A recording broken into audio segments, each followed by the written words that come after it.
The mop bucket rolled 3 inches across the marble floor, and the sound of it, that quiet, wet scrape against $60,000 tile, was the only thing anyone would remember about the night a cleaning lady cracked what 12 elite interpreters could not.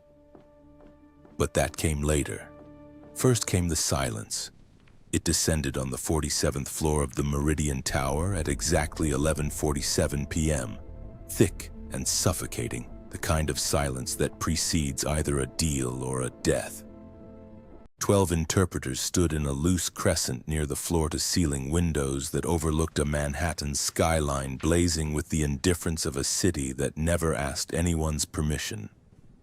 They were not amateurs. Between them, they held credentials from Harvard, Beijing Foreign Studies University, the Sorbonne, and the Moscow State Linguistic University. Three had worked for foreign embassies.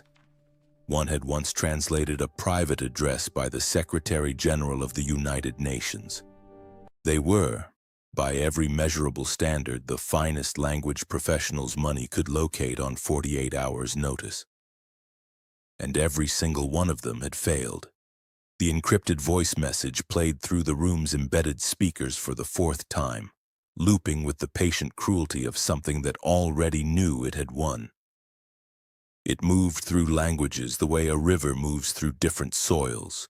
Korean first, then Mandarin, then Russian, then a sudden sharp pivot into Igbo, then Arabic, French, Spanish, and finally Yoruba, each phrase bleeding into the next without pause, the syntax bending and folding in ways that defied clean extraction. And the 12 interpreters had been cross-referencing with one another for the past 40 minutes. The result was a document filled with contradictions, gaps, and at least 2 phrases that 3 different experts had translated in 3 completely different ways, each version more alarming than the last. Lee Dong-jae sat at the head of the long obsidian table and did not move. He was 38 years old and had the kind of stillness that men either cultivate through extreme discipline or are born with after witnessing things no child should witness. He wore no tie. His collar was open by one button. His hands rested flat on the table as though he had placed them there deliberately and was prepared to leave them there for as long as necessary. His eyes moved across the 12 interpreters the way a surgeon's eyes move across a scan, looking not for what was visible but for what was being hidden. The message played on. Around the table, 7 men sat in various states of controlled discomfort. These were Dong-jae's lieutenants, men who had navigated border complications, shipping manifest irregularities, and the specific kind of international financial opacity that required lawyers who asked no questions and accountants who understood that certain numbers were better left in certain columns. They were not soft men, but the message made them soft. Because a $300 million logistics partnership, 3 years in the making, each spanning 4 continents and requiring the cooperation of people who trusted no one, now hung suspended over the floor like a chandelier whose chain had been cut halfway through. No one knew if it was still holding or already falling. Dong-jae spoke without raising his voice. If no one translates this in 5 minutes, this partnership dies tonight. He did not say it as a threat. He said it the way a man says the temperature of a room, as a fact, observable, already true. The interpreters exchanged glances. The woman from the Sorbonne pressed her lips together. The man who had worked for the Moscow embassy looked at his shoes. No one spoke. 4 minutes and 50 seconds passed. And then the mop bucket rolled 3 inches across the marble floor. No one had noticed her. That was, in retrospect, the most remarkable thing. She had been in the room for 11 minutes, moving along the far wall near the service corridor. A woman in dark maintenance coveralls with her hair pulled back under a plain headband, pushing a cart with the practiced invisibility of someone who had learned long ago that the fastest way to move through powerful spaces was to make powerful people feel you were not there. She stopped. She stood with her mop handle still in one hand, and her eyes on the speaker mounted near the window. She listened to 7 seconds of the Igbo passage. Then she set the mop handle down against the wall quietly, carefully, not carelessly. And she spoke. "You're all mistranslating the third phrase. It's not a threat, it's a proverb." The room froze. Not metaphorically, the actual physical temperature of the room seemed to drop 2 degrees. Your 12 professional interpreters turned to look at a woman in cleaning coveralls, who had just told them collectively that they were wrong. Dongjai's 7 lieutenants sat with the particular expression of men who were not sure whether to be insulted or alarmed.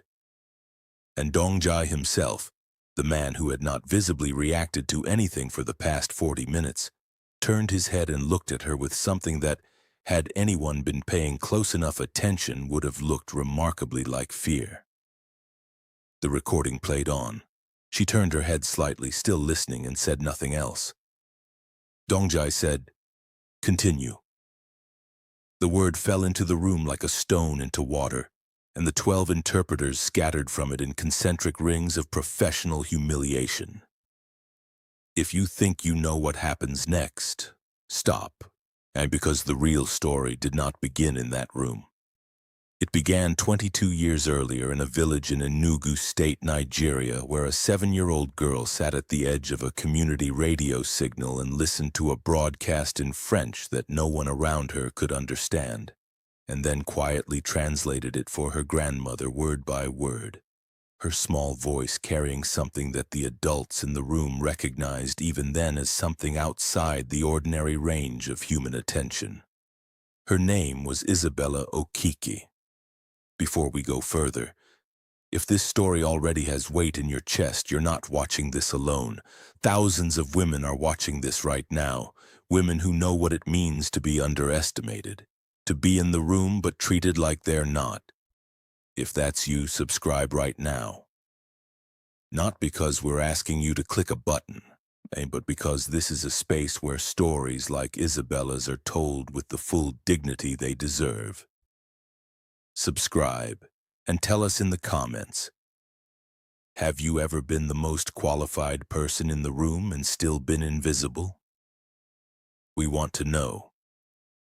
Isabella Okeki had not become a cleaning woman by accident or defeat. That distinction matters enormously, and anyone who assumed otherwise had already made the first of what would become a long series of errors. She was 41 years old. Her secondary school in Enugu had identified her language aptitude at age 9 and arranged a scholarship to a specialized linguistics program in Lagos by the time she was 14. By 20, she was at the University of Ibadan on a full academic grant. By 24, she was in Geneva, working as a junior translation specialist for a division of the United Nations that handled sensitive multilateral communications. The kind of documents that, if mistranslated by a single word, could alter the interpretation of a treaty clause or collapse a ceasefire negotiation before it reached the table. She had been exceptional. Her supervisors had used that word in performance reviews with the particular reluctance of people who knew that exceptional, applied to someone like Isabella, was both accurate and insufficient. She had a gift not merely for language syntax, but for the emotional and cultural geography of speech, the way a word shifted its weight depending on whether it was spoken in a market or a ministry, the way a pause in one language meant something entirely different from a pause in another, the way powerful people encoded meaning in the gaps between their sentences rather than in the sentences themselves. She had learned in those Geneva years that translation was not about converting words. It was about understanding what was at stake for the person speaking, and then deciding how much of that stake to reveal. That last part, the deciding, was what had cost her everything. The United Nations subpoena arrived on a Tuesday in November 8 years ago. A global corruption case involving financial networks spanning 16 countries. The indictment named 4 individuals. The evidence trail led to communication transcripts that Isabella had translated. She had been one of only 2 people who had access to the original audio of a particular meeting. The other person had disappeared. She refused to testify, not because she was afraid, though fear would have been a reasonable and forgivable response. She refused because she had listened to the full audio, the parts that were never submitted into evidence, the parts that the prosecution had not asked about. And she understood that the case, as it was being built, was incomplete in a way that was not accidental. Someone was using the trial to neutralize one network while protecting a larger one. Testifying would have made her an instrument of that. She resigned. She lost her UN certification. She lost her professional standing in 3 countries. She moved to New York, where she had a second cousin in the Bronx who worked as a hospital administrator. And she spent 14 months doing the work of rebuilding a life from materials that most people would not have recognized as building materials at all. She took the night shift cleaning contract because it paid reliably, and because the hours gave her days free to do what she had quietly redirected her entire purpose toward. A language scholarship program for immigrant children in Queens that she ran out of a church basement with 2 folding tables, 6 donated laptops, and a rotating volunteer staff of 5 people who believed in what she was building. The program was called Bridges. It served 41 children between the ages of 7 and 15, most of them from West African, South Asian, and East Asian immigrant families. And it was not registered as a non-profit because the registration fees were beyond her reach, and the paperwork required an address that she changed twice in 2 years. It ran on donations that arrived in irregular amounts from people who had heard about it through word of mouth, and it had produced in 4 years 11 children who had qualified for specialized language programs at the city's competitive public schools. She did not talk about any of this. Not to her colleagues at the cleaning service, not to her supervisors, not to the various building managers who directed her nightly routes through Manhattan's premium office towers. She carried it with her the way certain people carry their most valuable thing, in the quietest pocket closest to the body. Protected not by locks but by the deliberate practice of not advertising that anything was there. The only person who knew the full scope of her was a 12-year-old boy named Samuel. Samuel Okiki was her nephew, her cousin's son.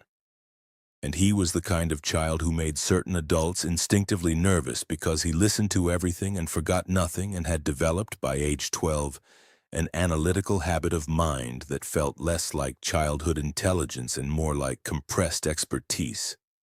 He was not loud about it. He played video games, ate too much chin-chin, argued about football with an authority that exceeded his years, and had recently developed an opinion about economic theory that his school's social studies teacher described in a parent meeting as concerning, in the best possible sense. He also coded language patterns as a hobby, not as a metaphor, literally.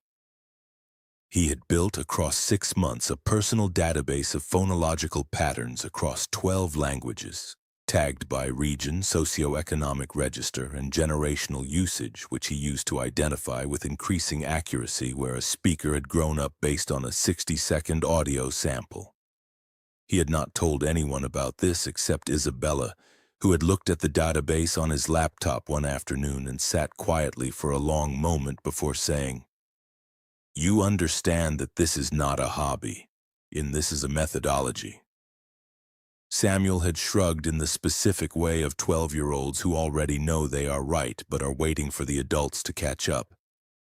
It was Samuel who had said to her, the previous spring, as they sat on the fire escape outside his family's apartment while she explained to him why she had turned down a reasonably well-paying contract translation gig for a private firm.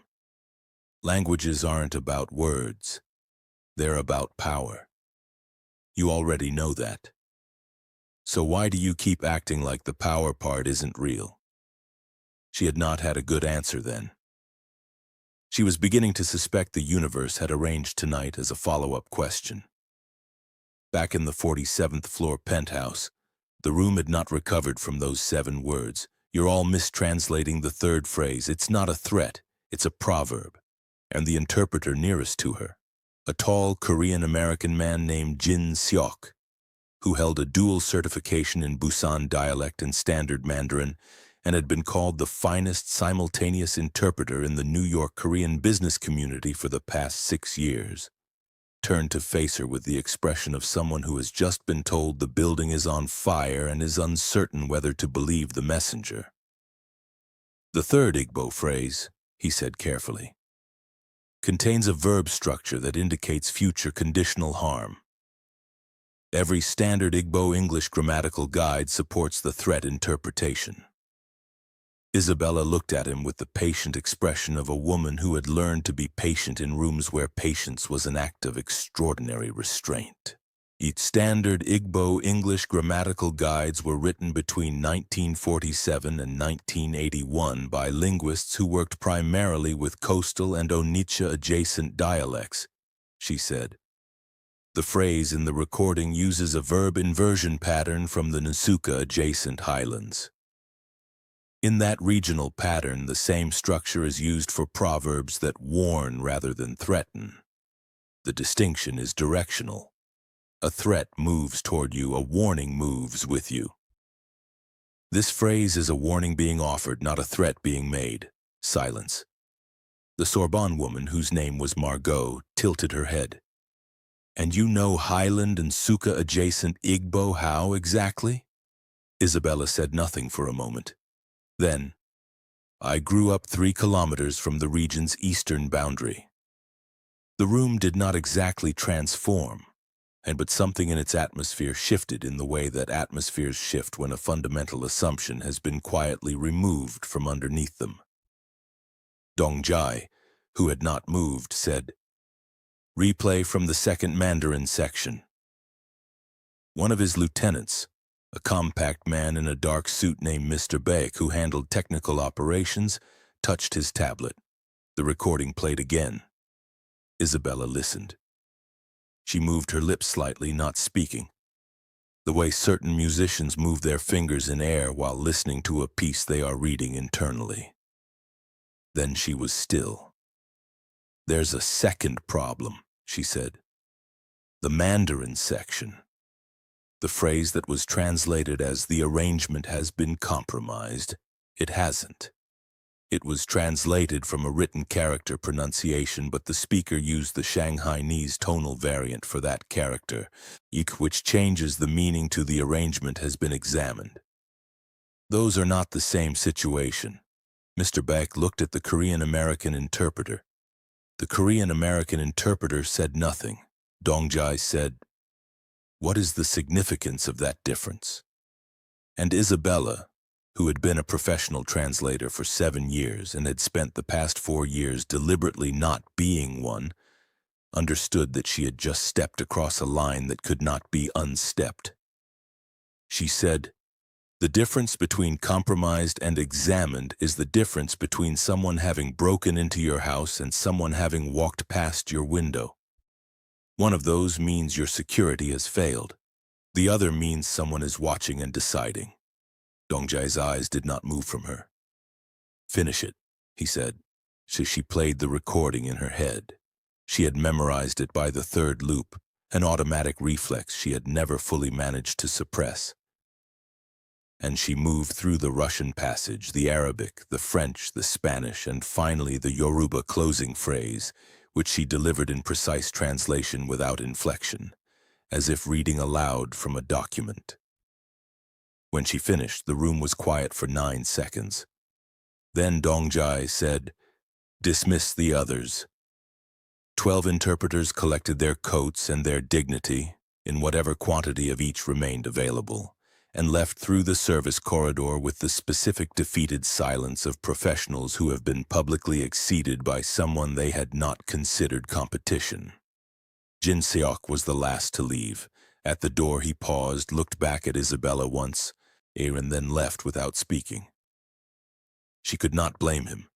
She had done the same thing in Geneva years ago to a room full of senior diplomats who had spent 20 minutes debating a phrase she had understood in 4 seconds. It did not feel like victory then either. Dongjae's lieutenants remained, arranged around the table in the particular positions of men who were unsure of their own instructions. Dongjae himself stood for the first time in the hours he had apparently been in that room and walked to the window. Manhattan at midnight had the quality of a circuit board seen from above. Light moving through organized channels in patterns that only made sense from a distance. He stood with his hands behind his back and looked at it for a moment. Then he said, without turning, "Sit down." Isabella was not sure the instruction was directed at her. She stayed standing. He turned. "You're still working." She looked at the mop she had set against the wall. "The third-floor supervisor will check the service log at midnight." Something shifted at the corner of his mouth. It was not quite a smile. It was the facial equivalent of a man acknowledging quietly that an unexpected variable has weight. "I'll have someone note that the 47th floor required extended service tonight," he said. "Sit." She sat. This is the moment, right here in this silence between a cleaning woman and a man who ran the kind of operations that did not appear in public records. This is the moment that the comment section is going to fight about, and because what happened next was not a rescue, and it was not a seduction, and it was not a fairy tale. It was something more complicated and more true than any of those things. If you've ever sat across from someone who held power and had to decide in real time how much of yourself to reveal, leave that in the comments right now. Because Isabella Okiki was making that calculation as precisely as she had ever translated anything. He sat across the table from her. Not at the head, across. That was the first thing she noted. He said, "Where did you learn dialectical fusion like that?" She looked at him steadily. "Where you learn who to trust." That landed. She watched it land. He absorbed it without expression, but his posture shifted by approximately 2 degrees, a recalibration, the body doing what the face refused to do. He said, "You translated the full message. That means you know what it contains." "Yes, that creates a problem." "I imagine it creates several," she said. "The one you're most concerned about right now is whether I'm safe to know it." "The answer to that question depends entirely on what you plan to do with the information, which I don't yet know." Mr. Beck, seated 2 chairs down, made a small sound that was either a cough or the suppressed beginning of a word. Dongjae didn't look at him. "You refused payment earlier," Dongjae said. It wasn't a question. His lieutenant had offered her 3 times her monthly cleaning contract when she first spoke up. She had declined without explanation. "I don't want money," she said. "Then what do you want?" She paused, and this was the pause she had been building toward from the moment the mop bucket rolled. This was the pause that cost her the UN career, that had driven her into 3 years of deliberate invisibility, that she had been practicing without knowing it every night in every glass tower she cleaned. While the city's most powerful people signed documents and made calls and moved the world's weight from one account to another, while she mopped floors and watched and listened. "I want access to the original audio metadata," she said. The silence that followed was different from the earlier silences. Earlier silences had been the silences of confusion and professional embarrassment. This one was the silence of a man reclassifying a variable. "Why?" he said. "Because I don't think that message was a warning sent to you," she said. I think it was coded for someone else entirely. And I want to confirm who." Dongjae looked at her for a long moment. The Manhattan skyline burned silently behind him. "You think it was coded for you," he said. She said nothing. He leaned back slowly in his chair. Then he said something she did not expect. "Someone knew you would be in this room tonight." The cleaning rotation schedule for Dongjae's building was managed by a facilities contract company called Meridian Interior Services, which maintained a staff rotation among 46 buildings across Midtown and Lower Manhattan. Isabella had been assigned to the Meridian Tower 47th floor for the first time 11 days ago. On the previous cleaner for that floor, a Guatemalan man named Esteban, who had held the assignment for 2 years, had requested a shift change for family reasons. The reassignment had been processed by a mid-level scheduler named Donna, who worked out of a beige office in Midtown and had no awareness of what the 47th floor of the Meridian Tower was used for between 10 p.m. and 3 a.m. The sequence on its surface looked like administrative routine. But Isabella had noted on her second night in the building that the service corridor to the 47th floor was equipped with sound-dampening material that was not standard building code and was not present in the corridors of any other floor she had serviced. She had noted that the elevator requiring a key card to access 47 was the only elevator in the building where the standard building security camera had been repositioned to cover a narrower angle. A modification that someone had made deliberately, reducing the camera's field of view by 30%. She had noted these things and she had filed them in the part of her mind where she kept things she was not yet ready to act on. She had not, until tonight, considered whether someone else had noted that she would note them. The realization landed in her chest with the specific weight of something that changes the shape of what came before it. She took the Q train home at 1:15 a.m. with her cleaning bag over one shoulder and Dong Jae's private number on a card in her pocket that she had not asked for, and he had not explained. And the train car was almost empty. A teenage boy with headphones, a woman in scrubs sleeping against the window, a man reading a paperback with the focused desperation of someone using literature as armor against the city. Isabella sat and looked at the card and thought about a message encoded in 8 languages and the very specific Igbo idiom buried in its third phrase. An idiom that came from a region of Enugu state that she could have drawn a map of with her eyes closed, a region that she had left 22 years ago and had not publicly discussed since. Someone had put that idiom in a message they expected to reach her. Someone who knew not only where she was from but who she had become. Someone who knew that a room full of credentialed interpreters would fail exactly where she would succeed. Someone who had arranged for her to be in that room. The train went underground. She thought about the UN subpoena. She thought about the audio she had refused to put into evidence. She thought about the other translator. The one who had also had access to the original recording.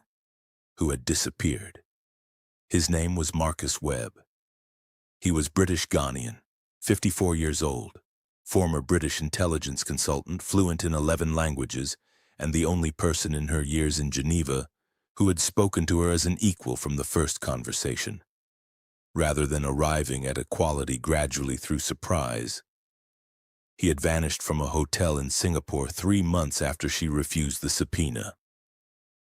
The UN listed him as absent without contact. Interpol had opened a query. Nothing had come of it. She had thought about him often in the years since. She thought about him now with a new intensity because something in the Russian phrasing of the recording, a specific intonation pattern she had not mentioned aloud to Dong Jae, had the rhythmic fingerprint of a man who had spent 15 years speaking English through a West African tonal filter. She got off at her stop. She walked 4 blocks. She climbed 2 flights of stairs to her apartment and sat at the kitchen table without turning on the overhead light, and she opened her laptop and pulled up a waveform analysis program she had not used in 14 months. Then she called Samuel. It was nearly 2 a.m. He answered on the second ring. "I sent you a file," she said. "Audio. I need you to run the pacing analysis." A pause, the sound of a laptop opening. Then, "Which section?" "Russian phrasing. And I want the syllabic rhythm pattern mapped against the Morse interval database you built." Another pause, longer. The sound of Samuel becoming very still in the way he became still when something was interesting. "Auntie," he said, "where did you get this?" The file first, she said. Questions after. She heard his fingers on the keyboard. She watched the waveform on her own screen, the Russian passage rendered in visual peaks and valleys, and she began the comparison manually while Samuel ran the automated analysis, and they worked in parallel silence across the city the way they had worked since he was 9 years old. And she had first understood that the sharpest mind she had daily access to was in a 12-year-old's body in a Bronx apartment. 17 minutes later, Samuel said, "Oh, this isn't extortion." "No," she said, "the Morse intervals inside the Russian section. They're not random, they're patterned. There's a name in there." A pause. "It's your name." Isabella sat with that for a moment. "And the rhythm signature of the speaker," she said. "What's the origin profile?" She heard Samuel pulling up his database. Then, West African English as primary language acquisition, British RP overlay, some twitonal influence, estimated age 50 to 60. He paused. "Auntie, who is this person?" She looked at the waveform on her screen, at the peaks and valleys of a voice that had reached across 8 languages in 3 years of silence and found her in a midtown Manhattan penthouse while she was mopping floors. "Someone who needs me to finish what I didn't finish in Geneva," she said. "Is that safe?" Samuel asked, and she thought about Dongjae's eyes when he said someone knew you would be in this room tonight. She thought about the fear she had seen in them before he put it away. "Safer than leaving it unfinished," she said. There was a pause on Samuel's end of the line, the particular pause of a 12-year-old who has processed the available information and arrived at a position. "Then you need to go back," he said, "and you need leverage first." "What leverage?" "The interpreter who mistranslated the Russian passage," Samuel said. "The one from the embassy background. His pacing was off. I noticed it when you sent the file. The pauses between his cross-references were too long. He wasn't searching, he was stalling." Another pause. He already knew what the message said. He was buying time. Isabella was quiet. "I want the full audio of the interpreter session," Samuel said.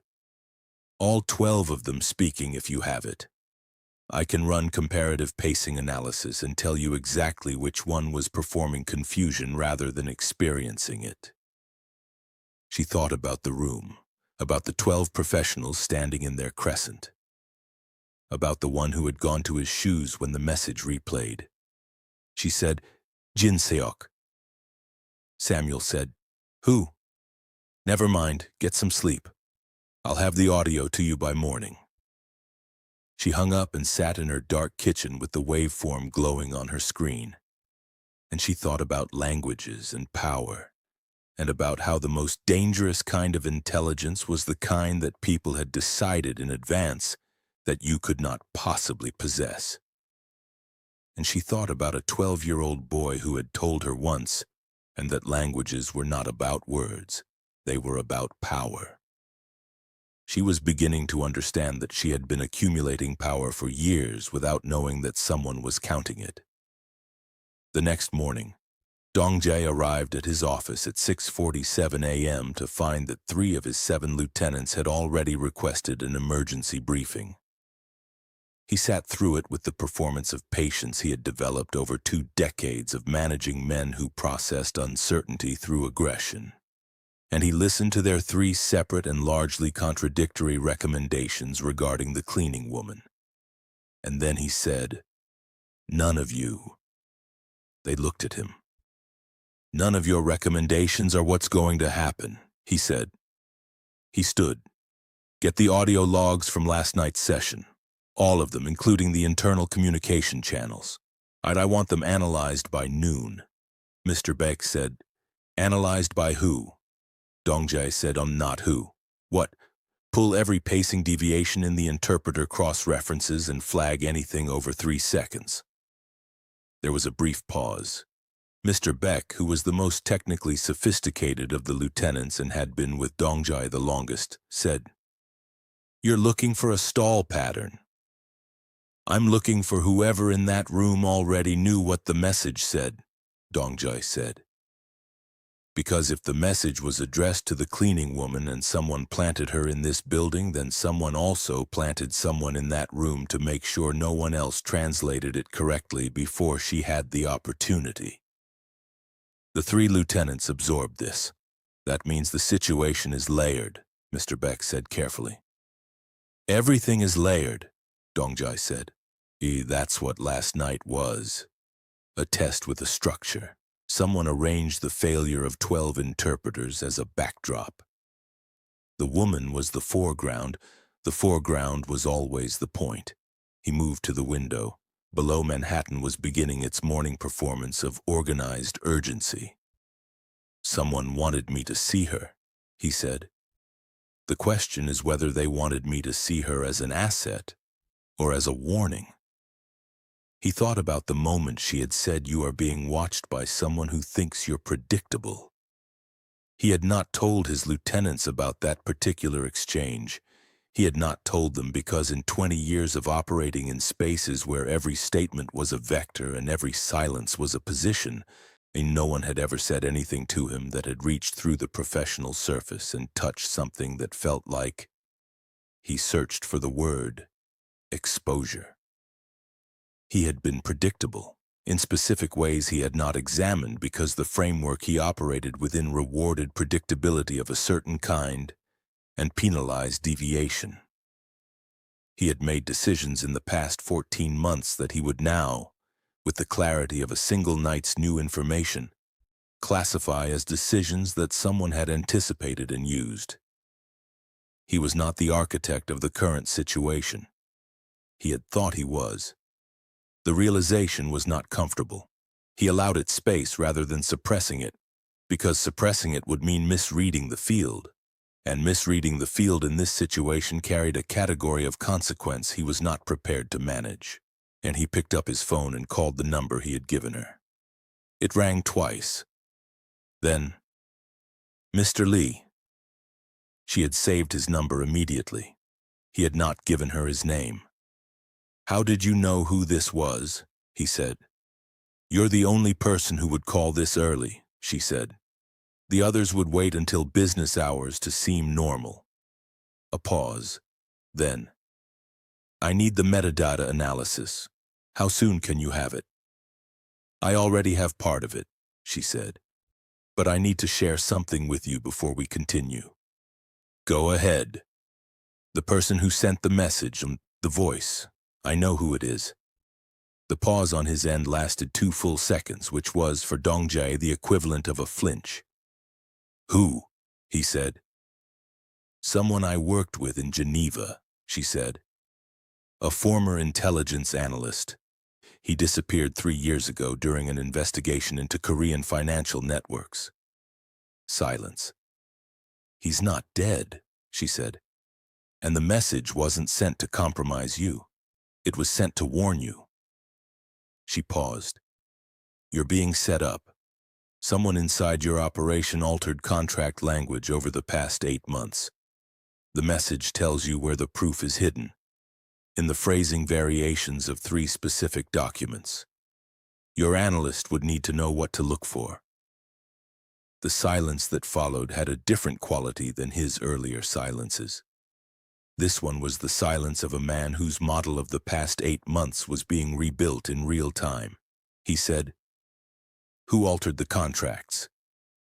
"I don't have a name yet," she said, "but I have a voice pattern analysis that is 40 minutes from giving me one." She did not mention Samuel. She had learned in Geneva that the most important thing about a source was not the source's capability. It was the source's safety. "Come to the office," Dongjai said. "No," she said. "Not the office, not where your lieutenants can see me. Neutral ground." Another pause. "You negotiate like someone who knows their value," he said. "I've always known my value," she said. "Other people's recognition of it is a separate matter." She heard something that might, under extreme acoustic generosity, have been a very brief laugh. "2 hours," he said. The coffee bar on the ground floor of the Standard Hotel on Washington Street, private booth in the back. "I'll be there at 9, she said. "And Mr. Lee, come alone." She hung up before he could respond, which she suspected he was not accustomed to, and which she suspected was, in the language of this particular negotiation, the correct move. She looked at her kitchen. She looked at the waveform still glowing on her laptop screen, at Samuel's analysis notes open in a separate window, at the flagged pacing deviation in the recording, the long performing pause of a man in a dark suit pretending not to understand something he understood completely.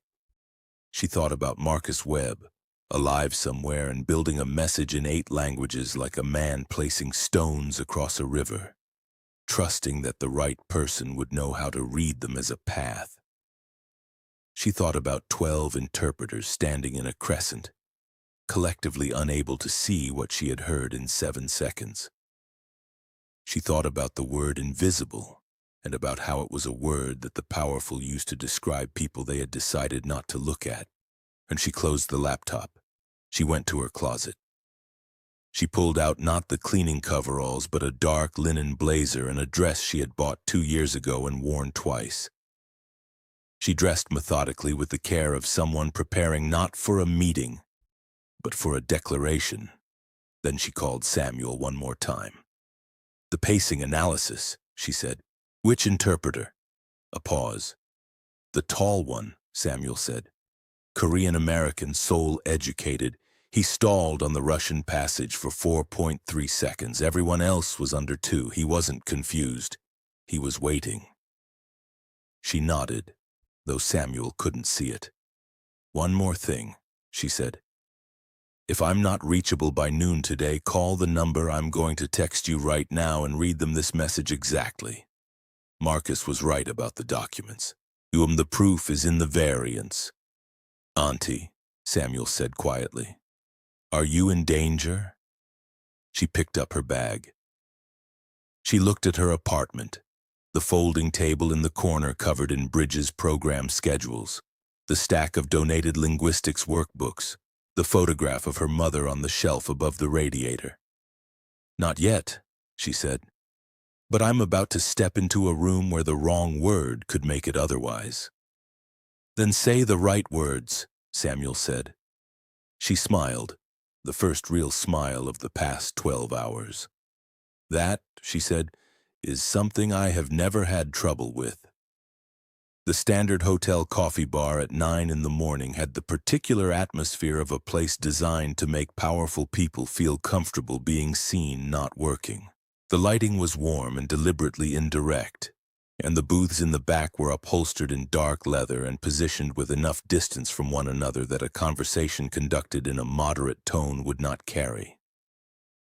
The kind of place where deals were discussed as though they were ideas, where the performance of casualness required more effort than the performance of formality. Isabella arrived 4 minutes early. She ordered tea she did not want, and sat with her back to the wall in a position from which she could see both the entrance and the corridor to the service exit. This was not paranoia. This was a habit she had developed in Geneva and refined in New York, the habit of a woman who had learned that the first thing taken from people who stop paying attention is their ability to choose what happens next. Dongjai arrived at 9 exactly. He was alone, and he wore a different suit from the night before. Charcoal, no tie, the collar open by one button in the same configuration as always, which she was beginning to understand was not casual but consistent. Men who operated at his level of controlled presentation did not leave details to accident. He sat across from her. He ordered nothing. He said, "You know who sent the message." "I know who sent it," she said.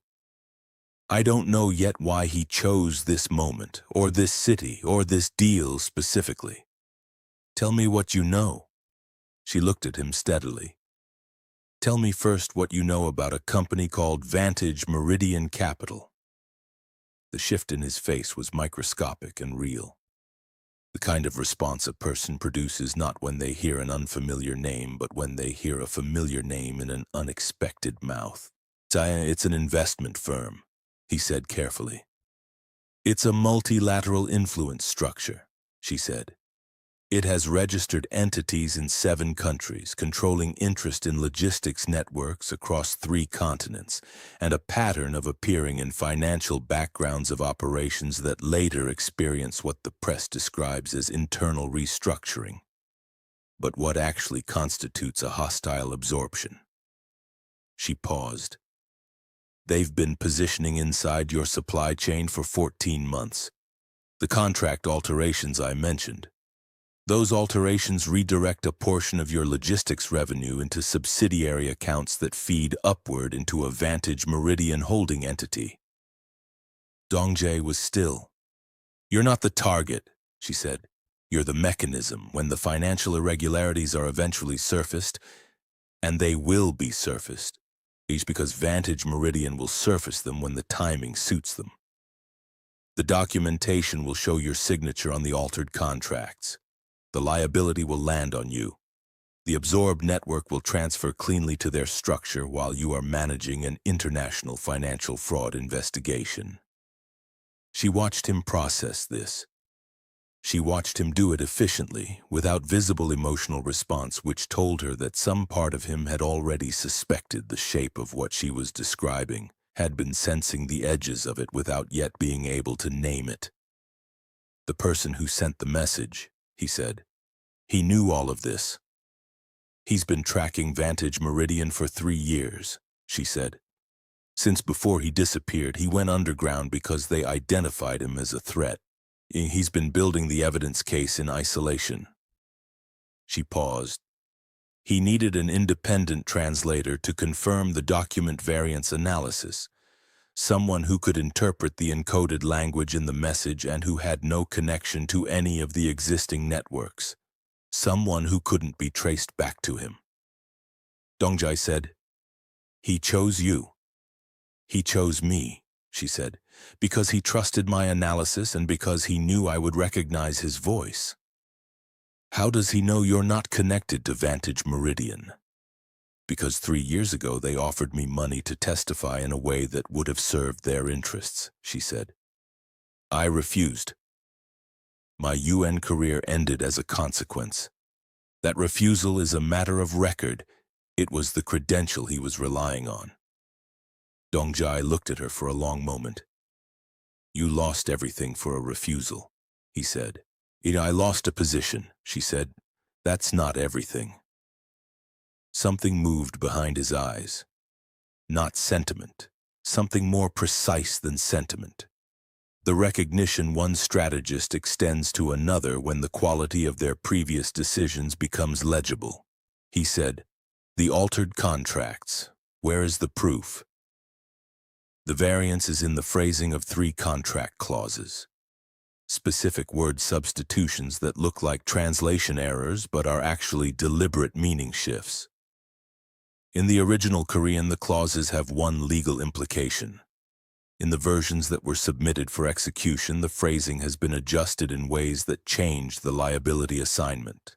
And the changes are subtle enough to survive a standard review but specific enough to constitute intentional fraud." She reached into her bag and placed a folded sheet of paper on the table.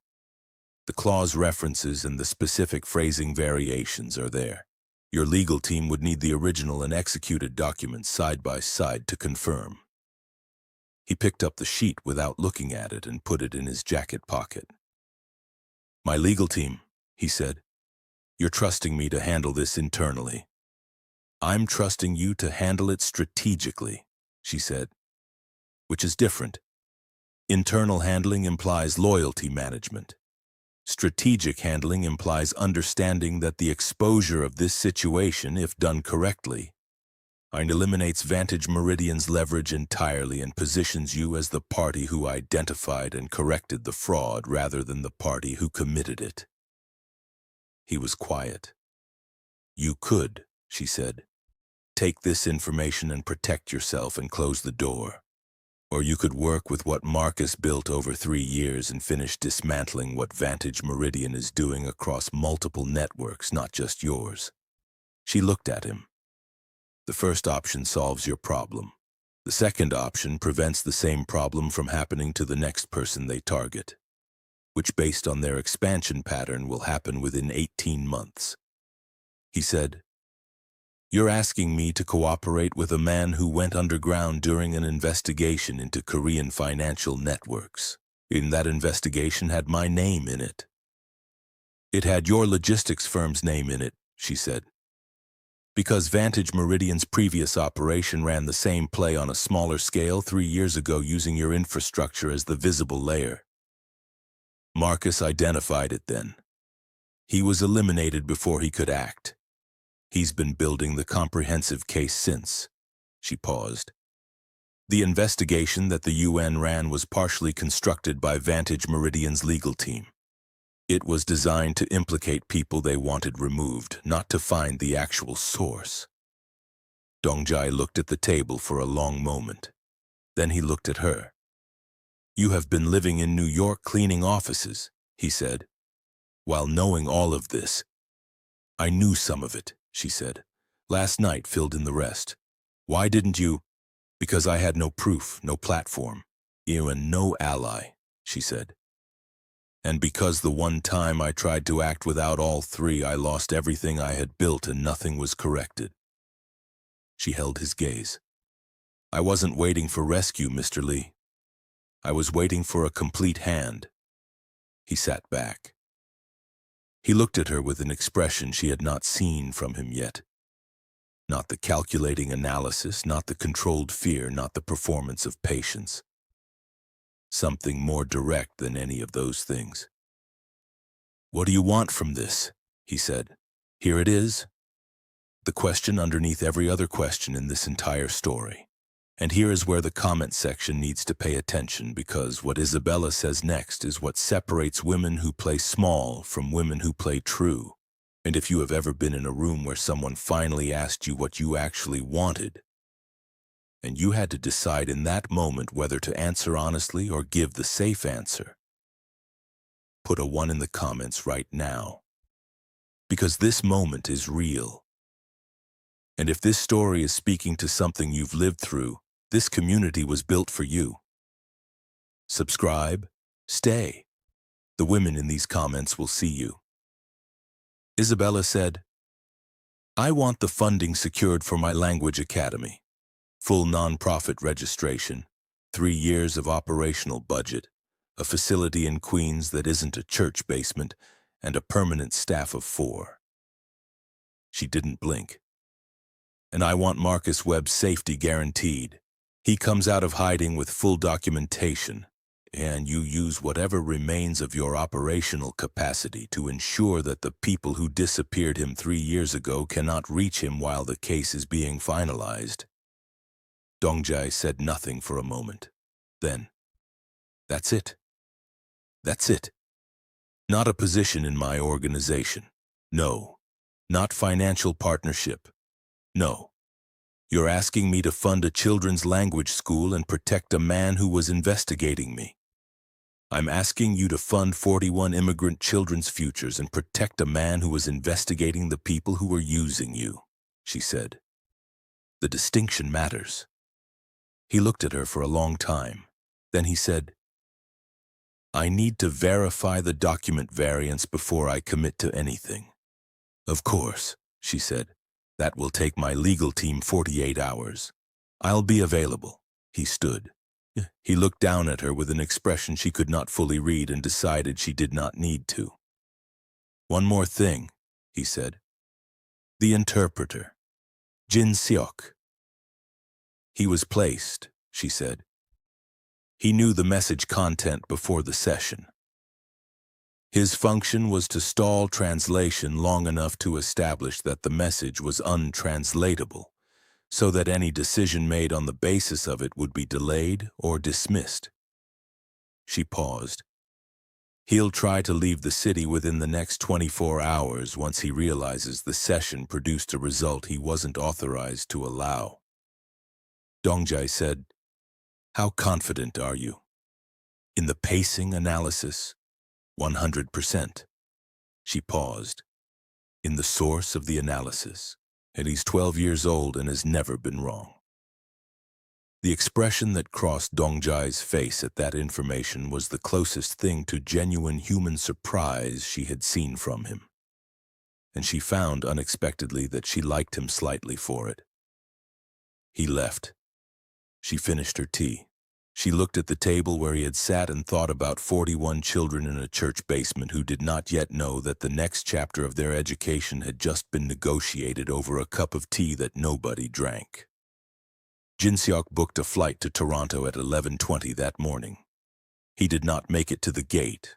The precision of what happened in the next 6 hours was not brutal. There was no brutality, no confrontation in a parking garage, no cinematic leverage applied through threat. What happened was quieter than that and more final. Mr. Bayek, who had been running the pacing analysis on Dongjai's instructions since early morning, confirmed the stall pattern by 10:45 a.m. Cross-referencing Jin Seok's background revealed a consulting contract with a Vantage Meridian subsidiary that had been established 8 months prior under a different company name. The contract was for linguistic consulting services that had never produced a deliverable document, a clean payment structure with no traceable purpose. Jin Seok was intercepted before security by 2 men in plain clothes. He was taken to a private room. He was presented with the contract documentation, the pacing analysis, and a legal representation of what he was facing. He was offered an alternative to the facing. He chose the alternative, and he provided the name of the Vantage Meridian contact who had placed him in the interpreter pool. He provided documentation of the instructions he had been given. Translate ambiguously, emphasize the threat reading over the warning reading, ensure the session ended without consensus. He provided, most importantly, a communication chain that extended upward into Vantage Meridian's operational structure with a clarity that 3 years of external investigation had not been able to produce. By 4 p.m., Dongjai's legal team was reviewing contract documents with the variance analysis Isabella had provided. By 6 p.m., they had confirmed all 3 clause discrepancies. By 8 p.m., Dongjai had been on 2 calls with lawyers in Seoul and 1 call with a regulatory contact in Geneva, whose name Isabella would never learn and did not need to.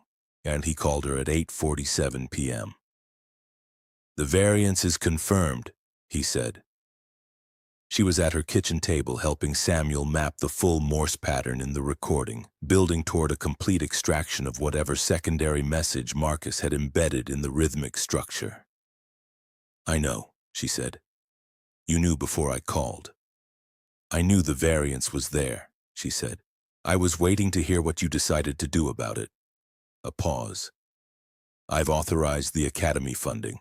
My foundation manager will contact you tomorrow for the registration paperwork." Another pause. "The facility in Queens. There's a building on Jamaica Avenue that a holding company under my structure has owned for 4 years without activating. 3 floors. It needs renovation. I'll have the renovation contracted within the month." Isabella sat with that for a moment. 41 children. 4 years of a church basement. 2 folding tables. The gap between what she had been building with what she had and what she had just been handed to build with. She did not cry. She was not a woman who cried at solutions. She cried at injustices, the specific hot grief of watching things be worse than they needed to be. Solutions produced in her a different feeling, a quiet, structural satisfaction, like a door finally fitting its frame correctly. She said, "And Marcus?" "I've made contact through a channel he'll trust," Dongjai said. "It took some creative rooting, but Mr. Beck has resources I occasionally underutilize." The driest possible pause. "He's in Lisbon. He's been in Lisbon for 8 months. He'll have a security arrangement within 72 hours. He'll want to bring the full documentation out through a legitimate channel," she said. "He won't trust a private arrangement alone." "I know," Dongjai said. "I'm arranging a parallel channel through the regulatory contact in Geneva." The full Vantage Meridian case will be filed within 6 weeks. Marcus's documentation will be the cornerstone. His name will be on the disclosure as the primary analyst. A pause. He'll get the credit. That matters to him, she said. It should matter to everyone, Dongjae said, and there was something in that sentence, the brevity of it, the weight, that told her he was saying something about more than Marcus. She said, Mr. Lee, why did you move so fast on this? 48 hours, you said. A pause. Had I said I needed 48 hours to verify? The verification took 6. Another pause. Longer.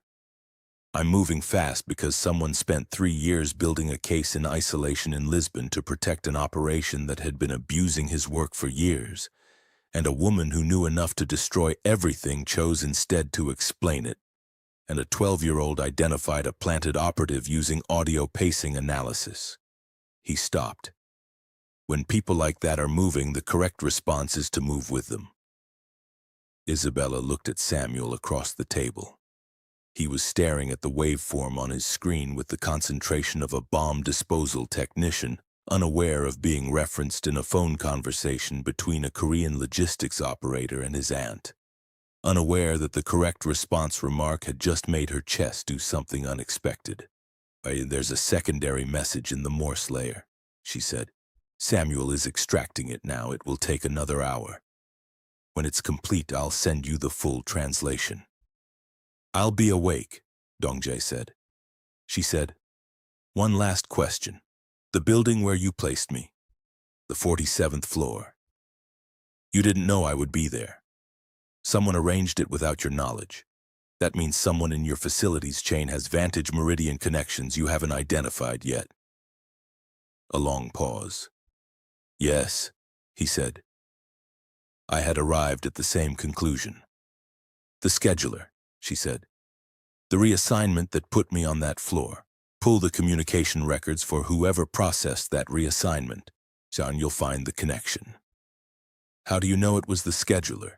Because the positioning was too precise to be an instruction passed through multiple people, she said. One point of contact, one decision, clean execution. That's someone low enough in the chain to be deniable, but with enough access to make the specific change required. She paused. They didn't know what they were arranging. They just knew they were being paid to make one scheduling adjustment. That's how Vantage Meridian operates.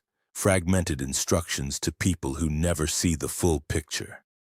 Dongjae said, You've studied them. I've studied what happens to people they use, she said. It amounts to the same knowledge. She hung up. She looked at Samuel. He looked up from the screen. I've got the secondary message, he said. She leaned forward. He turned the laptop toward her. On the screen, extracted from the Morse intervals embedded in the Russian phrasing, was a sequence of characters that resolved into plain English once the rhythmic key was applied. It said, Vantage Board meeting March 14th. Zurich full membership present. Documents attached. You know what to do with them. Below it, an encrypted file path. Isabella looked at the date. 3 weeks from now. She looked at Samuel. He said, What does it mean? It means Marcus isn't just asking us to dismantle one operation, she said. He's asking us to be in position when the entire structure assembles in one room. Samuel stared at the screen. Then he said, with the particular calm of a 12-year-old who has decided to be measured about something genuinely alarming. Is that something 2 people and a linguistics database can handle? No, she said. But it might be something 2 people, a linguistics database, a reformed Korean syndicate, a Geneva regulatory contact, and 3 years of suppressed evidence can handle. Samuel considered this with the air of someone running probability calculations. Okay, he said, what do I need to build? The next 3 weeks did not look like what they were from the outside. From the outside, Isabella continued her cleaning shifts. She kept her schedule. She attended the Bridges sessions on Tuesday and Thursday evenings in the church basement, and she helped a 9-year-old Senegalese girl named Aminata master the difference between Wolof tonal registers and French vowel structures. And she celebrated when a 14-year-old Bangladeshi boy named Rahim got his acceptance letter to a specialized language program at a Manhattan public school.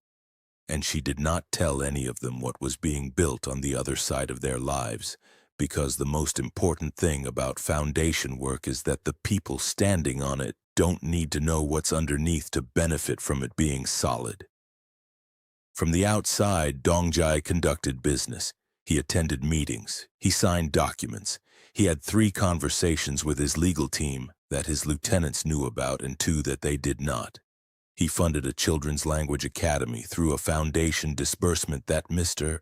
Ndibek processed without comment, filing it under community development with the same neutral efficiency he applied to every operational instruction. Mr. Bayek had, in the week following the penthouse incident, quietly recalibrated his understanding of his employer. This was not a dramatic internal process. It was the kind of gradual adjustment that experienced operators make when new information changes the shape of the landscape they've been navigating. He had worked for Dongjai for 9 years.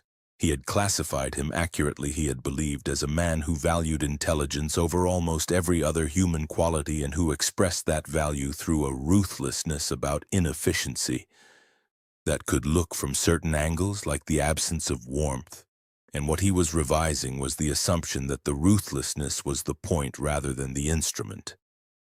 The cleaning woman, he could not yet think of her as simply Isabella, though he was beginning to understand that his inability to do so was a failure of adjustment on his part, had done something to the room's calibration that he was still measuring. She had not performed. She had not been strategic in any way he could identify as performance. She had just been in that room at midnight exactly and precisely what the situation required, in the specific way that certain people are when they have been preparing without knowing it for exactly that situation their entire lives.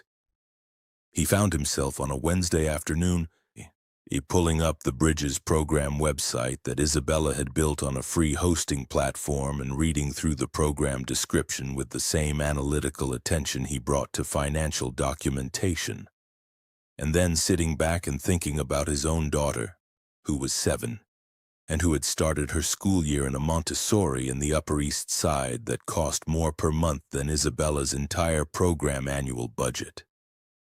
He did not speak to Dongjai about this. He simply added an anonymous donation from a personal account to the Bridges program's online contribution portal. It was not a large amount. It was the amount that felt honest rather than performative. He did not mention it to anyone. Marcus Webb called Isabella on a Tuesday morning from a number registered to a telecommunications provider in Malta, and she recognized his voice before he finished his first sentence. "Isabella," he said, "I was beginning to think the Igbo proverb was too obscure." "The proverb was perfect," she said. "The Morse was almost too clever." A laugh. The warm, slightly self-deprecating laugh of a man who had been waiting 3 years to hear a friendly voice, and was determined not to let it show how much he had needed it. Samuel figured it out, didn't he? Samuel figured it out in 17 minutes. How old is he now? 12. 12, Marcus said, with the reverence of a man who understood exactly what 12 meant in Samuel's case. "I want to meet him someday." "You will," she said, "when this is over." A pause. "The Zurich meeting. You have the file path." "I have the file path. And Dongjai's Geneva contact is positioned to receive the documents through a regulatory channel. The filing is ready. We're waiting for the board meeting to ensure full membership exposure, no secondary actors, no partial liability. The whole structure in one room with documented attendance. You trust Lee Dongjai, Marcus said. It wasn't quite a question. I trust his strategic intelligence, she said. and I trust that his interests and mine are aligned on this specific outcome.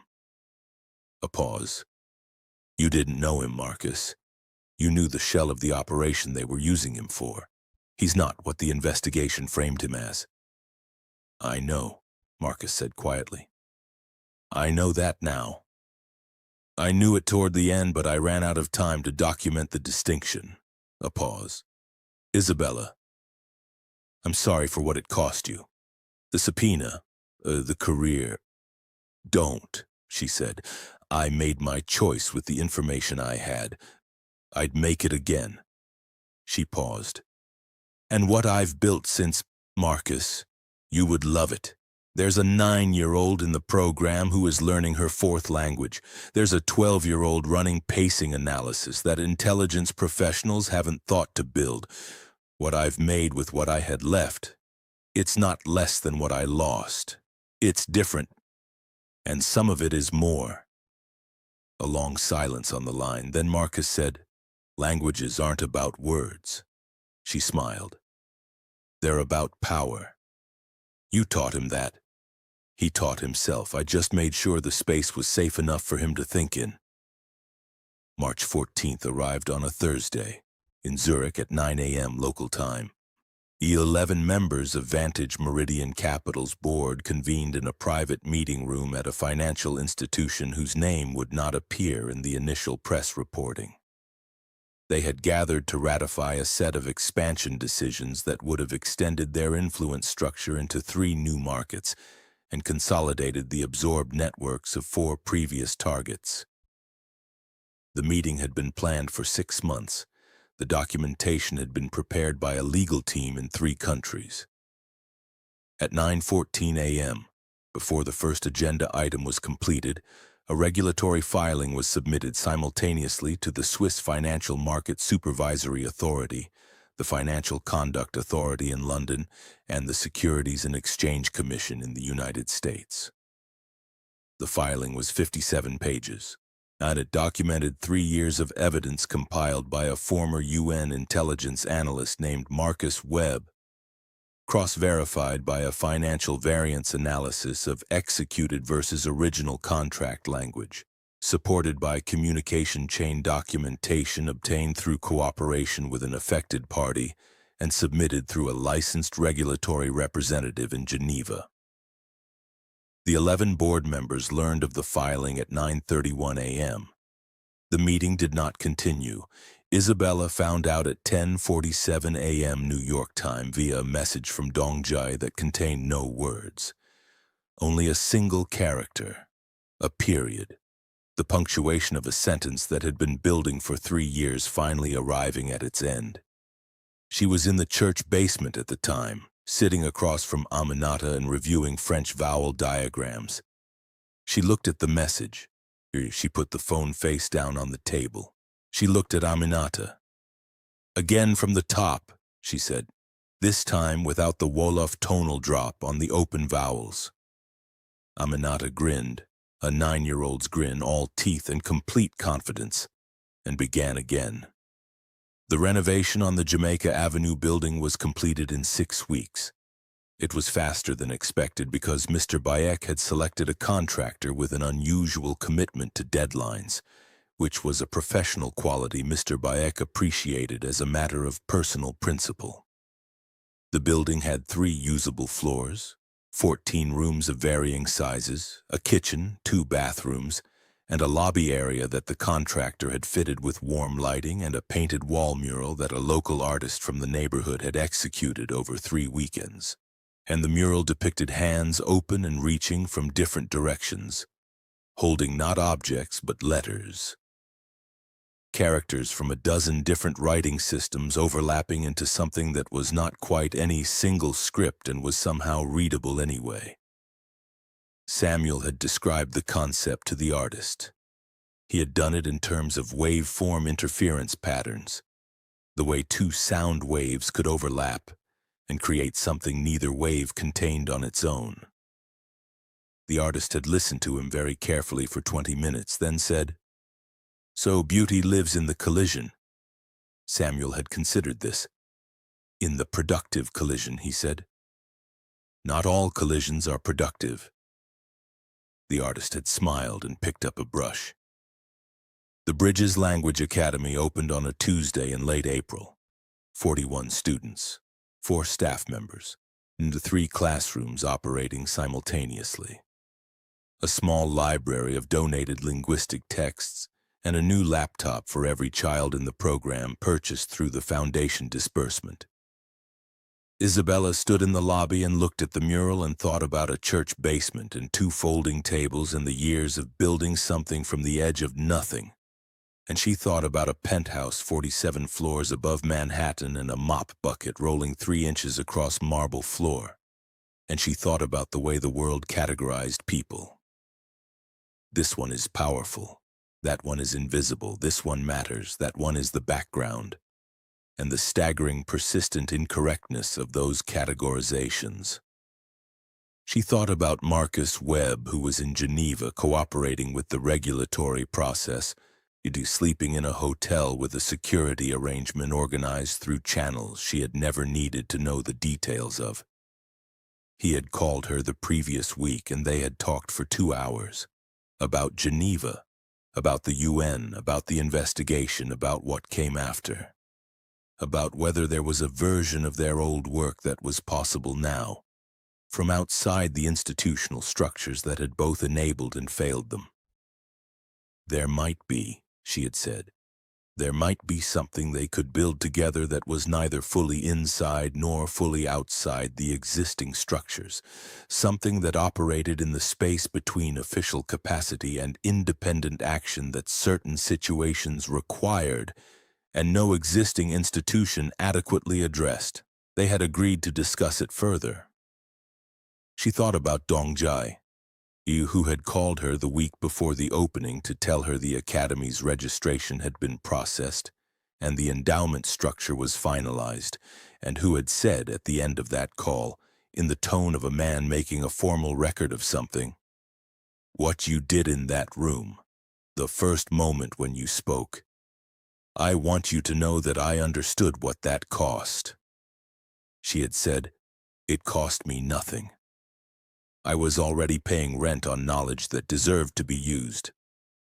He had been quiet for a moment. Then, "I funded the Academy anonymously. I won't be attending the opening." "I know," she said. "That was the right call." "Why?" "Because the Academy doesn't need your name on it. It needs to stand on its own authority, which it does." A pause. "The children in that building will learn to speak languages that can open any room they ever stand outside of. That's the legacy, not whose name is on the wall." He said, "I've never funded anything I didn't need to put my name on before." "I know," she said. "Think about why that is, and whether that's the person you intend to keep being." He had hung up without responding. She thought that was probably progress. Samuel arrived at the Academy opening 20 minutes early, which was unusual for him. He stood in the lobby and looked at the mural for a long time. Then he walked through each classroom, examining the laptops, opening them, checking the software configurations with the professional eye of someone conducting an inspection. He found 2 configuration errors and fixed them. And then he stood in the doorway of the largest classroom and looked at the rows of chairs and the new whiteboard and the window that let in an east-facing morning light that was clean and direct. Isabella found him there. "Well?" she said. He looked at the room for a moment longer. "The acoustics are good," he said. "You can hear the front of the room clearly from the back row. That matters. Kids stop listening when they can't hear." She nodded. "The layout is right," he said. "Not too institutional, but structured enough that you know work happens here." He paused. "The mural is correct." "Correct," she said. "It says the right thing. Without using words." He looked at her. That was always the hardest part, saying the right thing without using words. She thought about a mop bucket rolling across a marble floor, and about a 7-second pause before speaking, about a period at the end of a 3-year sentence. "You learned that early," she said. He shrugged in the specific way of 12-year-olds who already know they are right but are still deciding how much to say about it. Then in a tone that was entirely unlike a shrug, I learned it from watching you. The children arrived at 10 o'clock, 41 of them in jackets and good shoes, and the particular excited terror of children entering a new space that they know, in some inarticulate way, was built specifically for them. They came through the lobby and stopped at the mural. They looked at it for longer than children usually look at things. Aminata touched one of the characters with a careful fingertip. "What language is that?" she asked. "All of them," Samuel said, and he was standing near the door holding a laptop he was planning to configure for the library. "And none of them. It's the space between." Aminata considered this with the gravity of a 9-year-old taking a new idea seriously. Then she said, "That's where I live." Isabella looked at her, then at Samuel, then at the mural, then at the 40 other children moving through the lobby with the unstoppable forward momentum of people arriving somewhere they belong. She thought about something she had said in another life, in a room that smelled of conference coffee and institutional ambition, to a supervisor who had suggested that her gift for language was almost wasted on translation work that would never see public recognition. She had said, "The work that holds things together is never the work that gets the credit, and that's not a reason to stop doing it." She walked to the front of the lobby. The children gathered. She did not make a long speech. She had never believed in long speeches for moments that already understood themselves. She said, "Every language you learn is a room you gain access to, not because someone gave you a key, because you built your own door." She looked at them, all 41 faces, all the specific combinations of hope and uncertainty and the buried knowledge that the world had been telling them their whole lives that some rooms were not for them.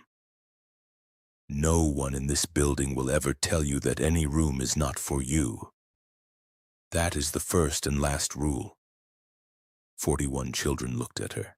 Then Aminata said in 4-year-old French that was already better than it had been 2 months ago, "Alors on commence?" "So we begin?" Isabella smiled. "Alors on commence," she said. If you made it here, all the way through Isabella's story, then you already know you're not the kind of person who watches things halfway. You stayed through the tension and the truth and the turning points because this story was speaking something into you. Something about being underestimated, something about building in silence, something about what it means to finally be in a room where your full self is not just allowed, but required. That's what this channel is, not entertainment, though we hope it moves you. A space for stories where the woman with the mop is the most dangerous person in the room, where the child with the laptop changes the outcome, where intelligence and dignity are treated as the weapons they have always been. If you belong here, subscribe, and tell us in the comments, what room have you been standing outside of and what language are you learning to open it? And if this story gave you something, a word, a feeling, a memory you'd been carrying, leave it below. This community is listening. Subscribe so you don't miss the moment the tables turn.